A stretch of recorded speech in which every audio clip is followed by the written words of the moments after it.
Pessoal, estamos aqui para mais uma aula de Direito Civil 4. Hoje iremos falar aqui, na sequência da responsabilidade civil, sobre um tópico muito importante, diga-se de passagem, imprescindível para os pressupostos da responsabilidade. Qual seja, iremos analisar o segundo pressuposto, que seria do dano.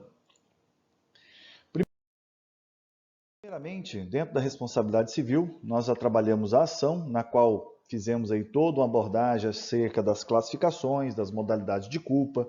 Trabalhamos inclusive no último encontro sobre imputabilidade. Agora avançamos para o segundo ponto, do qual iremos tratar aqui do pressuposto do dano. Primeiramente, conforme nossa legislação, podemos extrair do Código Civil, no artigo 927, que é o primeiro do livro especial que trata da responsabilidade civil, o seguinte texto: aquele que por ato ilícito causar dano a outrem, fica obrigado a repará-lo. Logo, vocês já podem perceber que, deixando aqui em destaque, nós estamos avançando aqui na análise dos pressupostos, iremos tratar hoje justamente deste requisito aqui. E da mesma forma, na legislação, em outros momentos, vocês também vão encontrar mais particularidades sobre o dano, como, por exemplo, o artigo 944, que traz que a indenização mede-se pela extensão do dano. Novamente, precisamos entender como identificar este elemento, como quantificar este elemento também, para que a gente possa falar aí em responsabilização.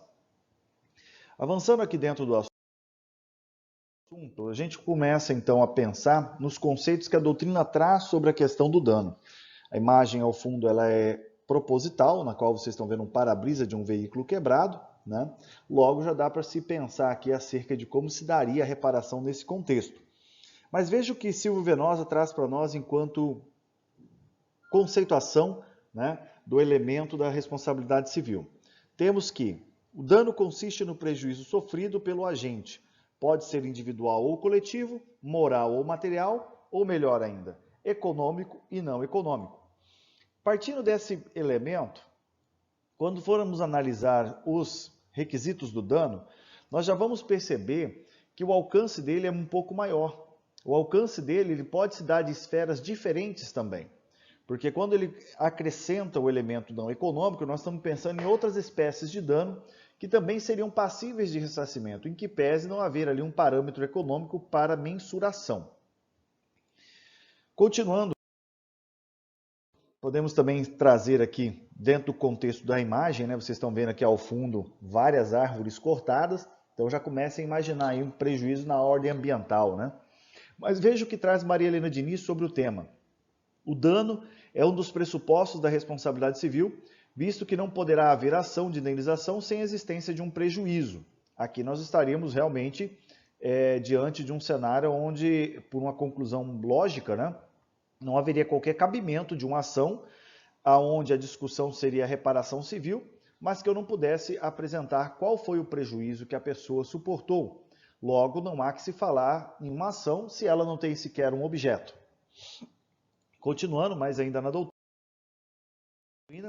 Carlos Roberto Gonçalves traz para nós que, embora possa haver responsabilidade sem culpa, como nós vimos nas modalidades anteriores, né, não se pode falar em responsabilidade civil ou em dever de indenizar se não houve dano. A ação de indenização sem dano é pretensão sem objeto, ainda que haja violação de um dever jurídico e que tenha existido culpa e até mesmo dolo por parte do infrator. A imagem aqui ao fundo, né, seria de uma pessoa cometendo aí talvez um excesso na condução, talvez do trabalho, enfim, né, proferindo aqui talvez uma ameaça contra outra pessoa. Então, nesse contexto também temos aqui a doutrina se manifestando nesse sentido. Continuando. Pablo Stouzo e Rodolfo Pamplona traz que poderíamos então afirmar que, seja qual for a espécie de responsabilidade sob exame, que nós já classificamos isso também, né? Contratual ou extracontratual, objetiva ou subjetiva, o dano é requisito indispensável para a sua configuração, qual seja a sua pedra de toque. Então, gente, para concluir, se não houver dano, a gente não consegue sequer falar em responsabilidade.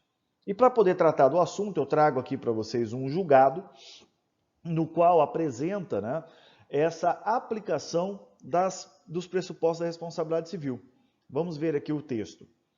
Nessa linha de raciocínio, nem mesmo na execução obrigacional, resultado de falha da prestação de serviço, a compensação devida só deverá incluir os danos emergentes diretos e imediatos, excluindo-se os danos remotos ou hipotéticos no presente caso. Então ele já começa dizendo que da informação dos danos experimentados. Na hipótese, inexiste qualquer comprovação de existência de terceira pessoa interessada em locar o imóvel, tampouco foi apresentada proposta de locação. É de conhecimento desse magistrado que, na linha da jurisprudência do STJ, o atraso na entrega do imóvel pode sim importar indenização por lucros cessantes, pois seguramente impede a fruição do imóvel pelo comprador. Todavia, no caso dos autos, além de inexistir, né, a referida matéria, vamos dizer assim, a comprovação, que era ônus da prova da parte, né, ele não demonstrou qual foi o prejuízo experimentado. Por isso, esse julgado é importante fazer a ressalva. E assim conclui-se, né, conforme o ementário desse julgamento, só haverá responsabilidade civil se houver dano a reparar. Bom, tendo esclarecido isso, a gente começa então aqui agora a debater um pouquinho mais sobre a figura do dano, entendendo aqui enquanto elemento essencial para a responsabilização civil. Recordando apenas que nós já vimos algumas classificações anteriores, dentre a forma e a natureza, né, da onde vimos aí responsabilidade contratual e extracontratual, e da mesma maneira nas modalidades de imputação objetiva e subjetiva conforme cada caso. E aí a gente recorda das responsabilidades em eligendo, em vigilando, em comitendo, em omitendo, né, em custodiando, que seriam situações de responsabilidade objetiva previstas aí no nosso artigo 932, incisos. Bom, dentro dos requisitos, nós temos aqui 3 elementos que a doutrina é unânime, ou seja, nós temos aqui esses 3 elementos que são aí ressoados por todos os doutrinadores citados anteriormente como elementos para a configuração do requisito dano. Dentre eles, a gente cita a diminuição ou destruição de um bem jurídico, patrimonial ou moral pertencente a uma pessoa. 2. Efetividade ou certeza do dano. 3. Subsistência do dano. Dentre essas questões, vamos aprofundar um pouco mais aqui no debate. Quando fala-se em diminuição ou destruição de um bem jurídico, nós podemos utilizar aqui, como nas imagens ilustram, um acidente. Num acidente você consegue mensurar diversos tipos de lesões ou destruição do bem jurídico. Podemos utilizar aqui o orçamento para o reparo do veículo, no qual teríamos ali, a título de exemplificação, o dano direto material para o reparo, compra de peça, funilaria, etc.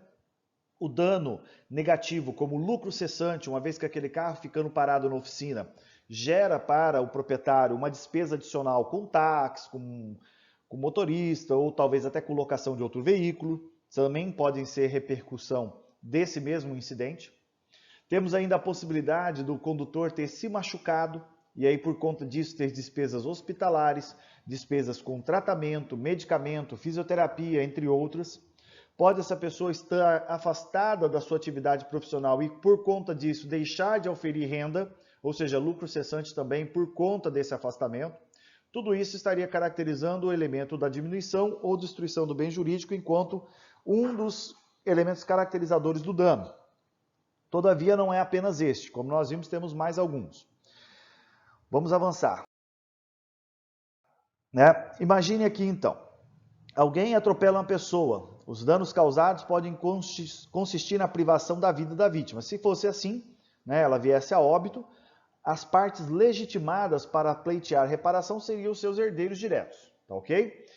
Mas imaginando que talvez ele tenha sobrevivido e ele tenha sofrido alguns ferimentos, ou talvez até amputação de membro, quem sabe aqui diante da lesão experimentada, E aí caberia talvez até um dano estético, que nós vamos falar depois, dentro das lesões aqui. Capacidade laborativa entraria no aspecto do afastamento também, ou diminuição, por conta da lesão sofrida. E aí eu posso citar aqui, situações onde ele estaria carregando uma mala com um computador, um smartphone, que é muito comum, todo mundo portar hoje em dia, com um atropelamento, quebrou o celular, quebrou o notebook, enfim. A roupa dele rasgou, a bolsa da moda estragou, enfim. São tantas as possibilidades aqui de pleito, que a gente, dentro de um único exemplo, de um único incidente, consegue aqui categorizar vários elementos para a configuração desse dano. O outro elemento que precisa ser também deixado muito claro na sua petição é sobre a efetividade ou certeza do dano. O dano ele deve ser real e efetivo. Logo, o que ocorre? Eu não posso chegar lá e colocar assim, um risco do dano ou uma presunção do dano. Não, vamos tomar cuidado com isso, porque existem algumas exceções, nós iremos falar das súmulas do STJ, né, sobre o assunto. Todavia, a regra geral ela é clara no aspecto de você demonstrar que aquele dano existiu. Então, a certeza do dano ela refere-se à existência dele. Então, primeiramente, eu não estou perguntando se já consertou ou não consertou o carro, se ele é atual, né? Realmente ele existiu? Se ele existiu, eu preencho um requisito, né? Ele deve ser real e efetivo, como nos casos de exceções, nós vamos falar depois do dano presumido. Tá? Mas a certeza é sobre a sua existência e não a da atualidade em questão.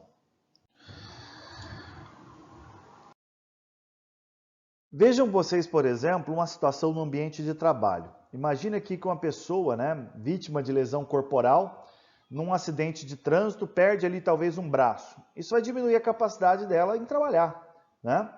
Mas se fosse no ambiente de trabalho, mudaria alguma situação? Haveria uma responsabilidade aqui do empregador, né?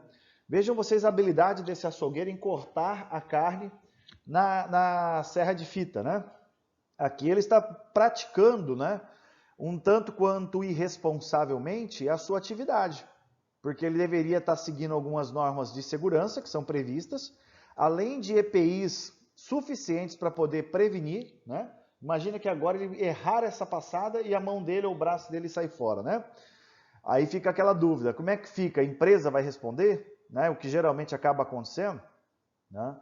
Mas a gente poderá depois argumentar isso mais adiante sobre a própria culpa da vítima enquanto responsável pela causa do dano, tá ok? Mas por enquanto vamos apenas nos ater à ampliação e possibilidade de aplicação dentro de vários ambientes, aqui no caso do ambiente de trabalho.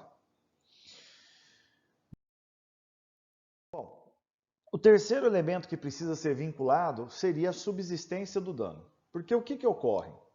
Quando você pleiteia uma ação judicial justificando ali que houve um comportamento inadequado, né, que a outra parte ela agiu de forma negligente, imprudente, imperita, e que você sofreu um prejuízo X, tal situação precisa ser demonstrada, como nós já vimos, né, vai ser mensurada, mas ela tem que continuar existindo. Por quê? Às vezes, igual no caso do acidente de trânsito, né, até que aconteça a audiência, de repente o causador do acidente já foi lá reparar, já mandou consertar o seu carro. Né? É óbvio que você precisa ou atualizar essa situação, ou pedir baixa do processo, enfim. A ação não vai poder prosseguir se o dano não existir mais. Mas é óbvio, se o dano foi reparado pelo causador. Porque se foi a própria vítima quem ocasionou, vamos dizer, o reparo, ou seja, ele que teve o custo para consertar o carro, a ação ela continua tendo seu objeto. Né? Até porque nós já vimos anteriormente que não é a atualidade do dano em si. Tá? Mas essa subsistência ela se refere ao aspecto onde não houve reparação por parte do próprio causador do dano. Requisitos básicos, então. Nós vimos aqui 3 situações. Temos aqui diminuição, efetividade e subsistência. Como eu disse no início, esses seriam os elementos que estão aí previstos, né, no que diz respeito à doutrina majoritária do nosso país, mas não são os únicos elementos que aparecem citados em algumas obras. Por quê? Porque existem mais outros 3, que aqui é ponto de divergência, tá? Que doutrinadores clássicos elencavam como requisitos de validação para o elemento do dano. No entanto, hoje, com o avançar aí dos debates, das discussões, alguns doutrinadores classificam esses elementos aqui de maneira um pouco diferente, não como requisito do próprio dano em si. Vamos comentar de maneira um pouco mais rápida sobre esse tema. No que diz respeito à causalidade, o que nós podemos citar? Que o dano deverá estar encadeado com a causa produzida pelo lesante. O dano poderá ser direto ou indireto em relação ao seu fato gerador. Partindo dessa análise, enquanto parte da doutrina diz se tratar de um elemento do dano, outra parte da doutrina diz que isso aqui está ligado ao quê? Ao nexo de causalidade. Logo, matéria que nós iremos estudar mais adiante. Outra situação aqui que a gente pode ilustrar, né? Imaginem aqui no caso do dano direto, uma ofensa, né, a prática da injúria, um crime de homicídio, ou ainda, né, a questão do indireto, quando alguém compra um gado que está contaminado por uma doença, não avisa e colocaria esse gado em contato com outro rebanho, e aí todo o rebanho é contaminado e vem a perecer. Isso é um exemplo de dano indireto. Todavia, o que ocorre aqui? Essa causalidade em questão, parte da doutrina entende como requisito do dano, parte da doutrina entende que não seria elemento do dano, mas sim do nexo causal. Bom, outro elemento que é mencionado é a legitimidade, onde a doutrina clássica fala somente o titular do direito atingido poderá pleitear a reparação dos prejuízos causados. Logo, nós estaríamos debatendo aqui matéria que, a meu ver, estaria mais associada à questão do elemento da condutação e, consequentemente, legitimidade. Então, parte da doutrina também entende que não seria cabível esse elemento associá-lo ao dano, e sim a questão da parte autoral e legitimidade de propositura de ação. Tá certo? Ausência de causas excludentes de responsabilidade, enquanto outro ponto. Que os danos causados por eventos fortuitos, força maior ou culpa exclusiva da vítima, estariam ali entre os requisitos para análise do elemento do dano. Só que a parte da doutrina atual, elas mencionam tais excludentes como situações onde estaria sendo afastado justamente o comportamento e conduta, e não o dano em si. Porque quando nós estudamos anteriormente, analisando aí questão de culpa, né, a parte da ação, que o sujeito poderia ou deveria fazer, aqui ele já não conseguiria dissociar, né, tal análise da questão do dano. Como seria isso, né? Para que eu verifique o dano, eu preciso verificar se não há uma causa excludente. Então, assim, esse ponto aqui é um ponto bastante contraditório, tá certo? Bom, dando continuidade ao nosso tópico, vamos falar das espécies de dano, analisando algumas classificações contidas aqui na nossa doutrina. A primeira delas fala em relação aos danos serem patrimoniais, ou seja, danos de ordem material. Esse tipo de dano corresponde ao desfalque sofrido do patrimônio da vítima, podendo sempre ser avaliado por critérios pecuniários. Como poderia ser isso, né? Inicialmente, a gente pode mensurar através de uma nota fiscal, de um orçamento feito por um perito ou por alguém que forneça o mesmo produto ou serviço, situação que a gente ilustraria de uma maneira muito tranquila para poder dizer o quê?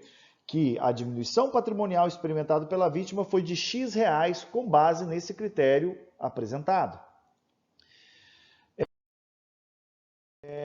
Essa modalidade ela se classifica de duas maneiras. A primeira delas, enquanto dano positivo, aquilo que é conhecido como dano emergente. Serão verificados por meio de avaliação feita no patrimônio da vítima antes da lesão e depois dessa lesão.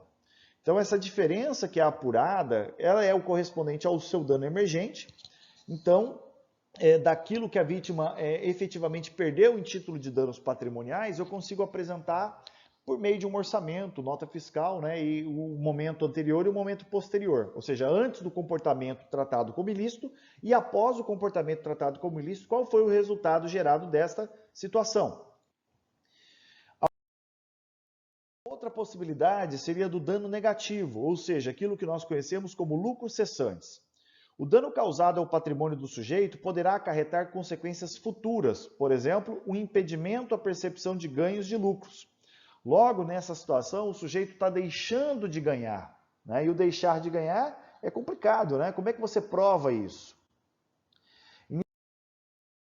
Inicialmente, né, a gente vê na doutrina muito se falar de motorista de táxi, acidente de trânsito. Aqui eu vou utilizar o motorista de aplicativo em geral, porque engloba inclusive os serviços de táxi da atualidade, né? Que até o serviço de táxi nosso já tem aí aplicativos para poder fazer aí algo semelhante ao dos seus concorrentes, tá?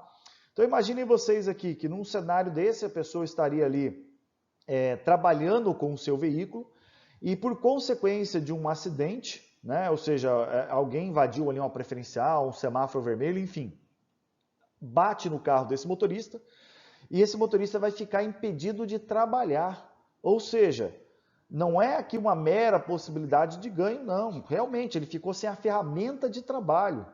Nesse cenário, nós dizemos, identificamos que houve o lucro cessante, ou seja, De fato, ele está experimentando um prejuízo de ordem negativa, mas por uma situação da qual ele não é culpado. Digamos, né, que ele estivesse ali corretamente na sua mão, respeitando a velocidade, enfim. A culpa ficou demonstrada que foi totalmente do outro motorista. Logo, ele faz jus aí à percepção de indenização por lucro cessante.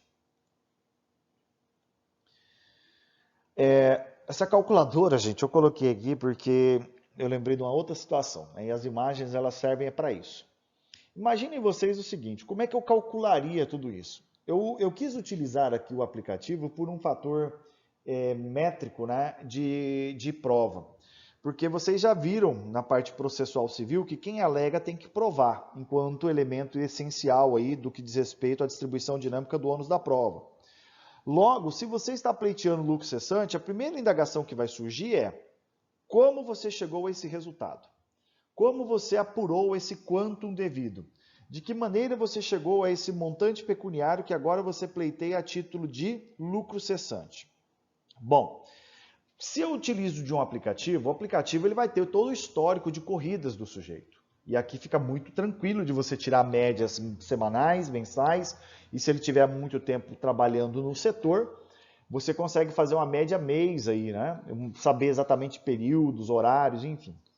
E a partir dessa mensuração, você tira uma média, né? Até porque nós estamos falando aqui de uma possibilidade de ganho que você consegue demonstrar com uma certa tranquilidade quando você tem tais parâmetros de registro.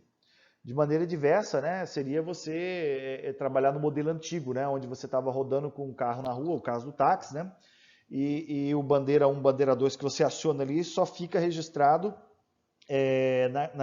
no próprio sistema da operadora de radiotáxi, né? Então, para você fazer prova daquilo ali, já entra uma complicação um pouquinho maior, né? E da mesma maneira, um ônibus, que também foi aí objeto de ilustração em algumas doutrinas, você mensurar ali quanto que recebe a título de passageiros um dia, semana, mês, né? Também já é um critério que passa por alguns mecanismos manuais, né? E nisso daí você sabe como que funciona. A pessoa, quando vai pleitear dano, geralmente potencializa o prejuízo que ele teve, né? Porque quer receber uma indenização. E aí, às vezes, você, enquanto advogado, principalmente fazendo uma defesa nesse contexto, vai ter que analisar bem esses números para poder contestar de maneira eficaz, né? Evitando aí que o seu cliente venha pagar mais do que deveria. Bom, algumas observações. Lucros hipotéticos ou remotos não são indenizáveis, até como forma de se aplicar a teoria do dano direto e imediato prevista no artigo 403 do Código Civil. Então temos que tomar muito cuidado, porque, como eu estava dizendo antes, existem algumas hipóteses de exceção que o STJ já julgou a respeito, mas que, na grande maioria, nós precisaríamos estar mostrando qual foi, de fato, o prejuízo experimentado, tá certo? Bom, 3 observações são importantes no que se refere aos danos materiais. Primeira observação. O artigo 402, ao mencionar o lucro cessante, exige que o juiz o fixe com razoabilidade. Então, vamos grifar essa parte. Fixação com razoabilidade. Assim, evita-se o lucro cessante seja uma fonte de enriquecimento sem causa. Então, todo o parâmetro do nosso ordenamento jurídico sobre o tema, ele tenta colocar dentro de uma razão de equilíbrio, onde o status quo anterior possa ser restabelecido. Óbvio, né? Dentro do possível. Então, assim, nesse contexto, exageradamente, nunca vai ser fixado um valor de indenização. O que também não quer dizer que o juiz vai ficar colocando valores pífios, né? Temos que tomar cuidado com isso. Então, no aspecto aqui de mensuração e apuração, é o trabalho do advogado que vai fazer toda a diferença nessa hora, tá? Segunda observação, o artigo 948 apresenta, no título referente à responsabilidade civil, hipóteses de dano emergente e de lucro cessante, aqui falando no caso de homicídio, tá? Então veja, o artigo 948 tem o seguinte texto: no caso de homicídio, a indenização consiste, sem excluir outras reparações. 1. No pagamento das despesas com o tratamento da vítima, seu funeral e o luto da família, isso seria o quê? O dano emergente. 2. Na prestação de alimentos às pessoas a quem o morto os devia, levando em conta a duração provável da vida da vítima, no caso aqui seria o lucro cessante. E terceira situação ainda, os alimentos indenizatórios, para a maioria da doutrina, têm natureza também de lucro cessante. Então imagina que você vai e ceifa a vida do pai de família. Consequentemente, você deixou aqui a descendência e o cônjuge desamparado. Num contexto desse, aqui é tratado como lucro cessante, uma vez que você levou a óbito, né, o provedor da casa. Tá certo? Então aqui tem como você também pleitear esse tipo de indenização em caso de morte. Óbvio, não estou excluindo aqui dano moral, entre outros. Dentre as espécies de dano, nós vamos falar primeiramente aqui dos existenciais, que seriam os danos morais e materiais, enquanto classificação geral, até porque no próximo tópico nós iremos aprofundar um pouquinho mais sobre essa espécie, tá? Seria justamente o quê? O dano injusto oriundo de uma violação a direitos da personalidade. Então aqui é como essa imagem retrata, né? Às vezes palavras podem doer mais do que uma situação de prejuízo material. E aqui causa um estrago muito grande, né? Observações. Ocorre que nem toda violação a direito da personalidade vai acarretar dano moral, sendo necessário assim que no caso concreto fique demonstrado que o dano foi injustificado. Nós precisamos saber e entender qual é o alcance disso, tá? Porque no comportamento, nas regras de conduta social, nós temos situações que são aceitáveis e tem situações que são o quê? Injustificadas. E nesse contexto é que vai caber reparação, tá? Então, aquela famosa tese, né? É mero aborrecimento ou é um dano moral? Precisamos separar essa situação, porque se não tiver aqui preenchendo os elementos necessários, não tem por que eu dizer que houve um dano moral no caso em concreto. Exemplo, utilização da imagem sem autorização do titular. Se houve fins jornalísticos e um contexto de veracidade da informação e interesse público, pode não gerar qualquer tipo de dano. Então imagine uma notícia que é divulgada nos jornais nossos, né? E se fala ali de uma situação que está sob investigação, que tem provas, que tem elementos que ligam a pessoa ao fato, enfim. Essa retratação da verdade não vai poder ser objeto de pleito de dano moral. Ah, mas o meu nome ficou lá divulgado nos jornais que eu pratiquei o crime e tal. Ok, mas você praticou. Está lá mostrando na filmagem, inclusive você esfaqueando a pessoa 72 vezes. Tem alguma discussão sobre a autoria? Tem alguma situação que possa excluir essa pessoa do local do crime ou que ele possa estar associado? Então, assim, existem fatos e momentos que você precisa separar, tá? Agora, muito cuidado com isso. Muitas das vezes a notícia ela sai um tanto quanto prematura, né, e imediata, nessa ânsia de querer divulgar primeiro, e às vezes associa algumas práticas que não estariam devidamente comprovadas à autoria. E aí sim, se você praticar tal conduta associando um crime a alguém que não fez, nesse contexto caberia sim reparação, inclusive indenização por dano moral. Então, dentro da esfera geral, a nossa doutrina classifica dano moral da seguinte maneira, que ele só se configuraria quando a lesão à personalidade viesse a interferir de alguma forma no psicológico do indivíduo, causando-lhe aflição, angústia, desequilíbrio em seu bem-estar. Ou seja, exclui-se aqui meros aborrecimentos da sociedade moderna. Não estariam, então, tais fatos ensejando dano moral. Então vamos destacar aqui primeiramente o quê? Esse abalo psicológico, esse momento de angústia e de aflição. Poxa vida, se eu tiver que demonstrar tudo isso aqui, eu não vou ser feliz na minha ação. De fato, muitas das vezes a pessoa não recebe dano moral porque ela não consegue comprovar que houve o mesmo. Então, assim, como vocês estão percebendo, olha quais os termos que o doutrinador coloca para nós como elementos que você precisaria estar demonstrando. Tais elementos, eles de fato, sim, destacam uma situação muito grave e que em algumas situações seriam passíveis de relatório e diagnóstico de um psicólogo, no qual poderia encaminhar tal laudo, né, e esse laudo embasaria aí os danos que você vem sofrendo. Bom, continuando, imaginem aqui no cenário, né? Que o dano moral seria a consequência da responsabilidade civil de ordem extracontratual, aquilo que a gente chama de responsabilidade aquiliana. Ou seja, o inadimplemento, via de regra, ele não acarretaria o dano moral. Pensa no devedor que não paga sua conta em dia.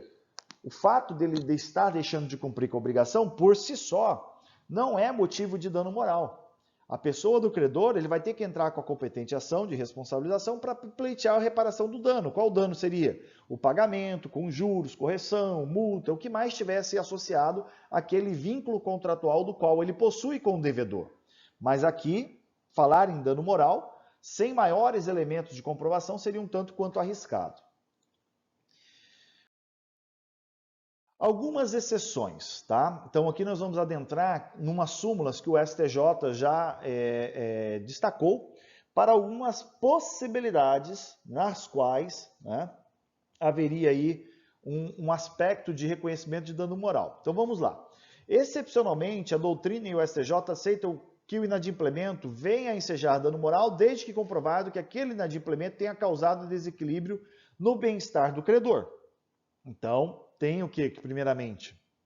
Comprovar. Vou grifar aqui. Tem que deixar demonstrado. Como vocês podem ver nessa imagem ao fundo, né? Nós estamos aqui na sala do pleno do STJ, né? Espero um dia vocês poderem estar conhecendo essa estrutura lá em Brasília. Vejam na sequência o que nós podemos destacar aqui. Duas possibilidades do cotidiano. Quem nunca ouviu falar da compra e venda de imóvel na planta? Esse tipo de contratação se tornou muito comum, até pelo atrativo do valor. Você estaria fazendo um investimento ali muito prematuro, até porque vai começar ainda a construção, enfim. Você gera uma expectativa. Imagine que se venda ali uma casa, um apartamento e coloca que você vai recebê-lo as chaves daqui 5 anos. Você se programa, você se prepara. E aí depois de 6 anos não é entregue, 6 anos e meio não é entregue, você está gastando com aluguel, você está tendo custos adicionais, ou seja, olha a frustração. Imagine que nesse projeto todo você já planejou inclusive o casamento para poder já tomar posse do imóvel e já começar a morar, né, com o seu cônjuge. E aí você casa e quem casa quer casa e agora não tem casa. Como é que fica? Né? Caberia aqui sim uma situação por inadimplemento gerando um dano moral reconhecido. Outro caso muito comum é o plano de saúde.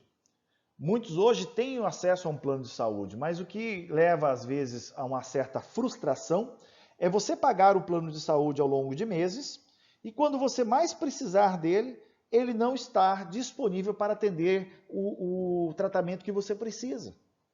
E hoje é um ponto muito controverso, né?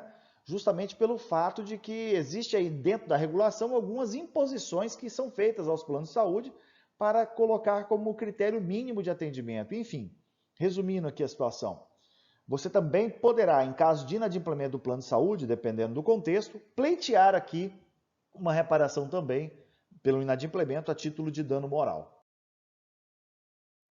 Já no que diz respeito ao dano presumido, nós podemos citar o seguinte, que há muito, né, coloca-se aí que esse dano moral ele não pode ser presumido, ele tem que ser demonstrado. Mas existem algumas exceções, onde o STJ já sumulou entendimento, colocando inclusive aqui a possibilidade de você pleitear tal dano moral sem necessariamente ter ali a respectiva prova do prejuízo em si. Tá? Vamos ver quais seriam essas situações? Primeira súmula. Súmula 385 do STJ. Da anotação irregular em cadastro de proteção ao crédito, não cabe indenização por dano moral quando pré-existente legítima inscrição, ressalvado o direito ao cancelamento. O que seria isso? Se você tiver o seu nome indevidamente incluso no cadastro de proteção ao crédito, você tem direito sim ao dano moral, independentemente de prova. Todavia, esta súmula coloca o seguinte, que se já estiver no referido cadastro uma outra anotação que é legítima, ainda que a segunda anotação seja ilegítima, não cabe dano moral, porque a proteção seria justamente da sua imagem, que nesse caso em especial já se encontra negativada por uma dívida que realmente existe. Então, esse contexto aqui apenas reforça a possibilidade do dano presumido, que nesse contexto em especial, se houver uma outra anotação legítima, não caberia indenização por danos morais.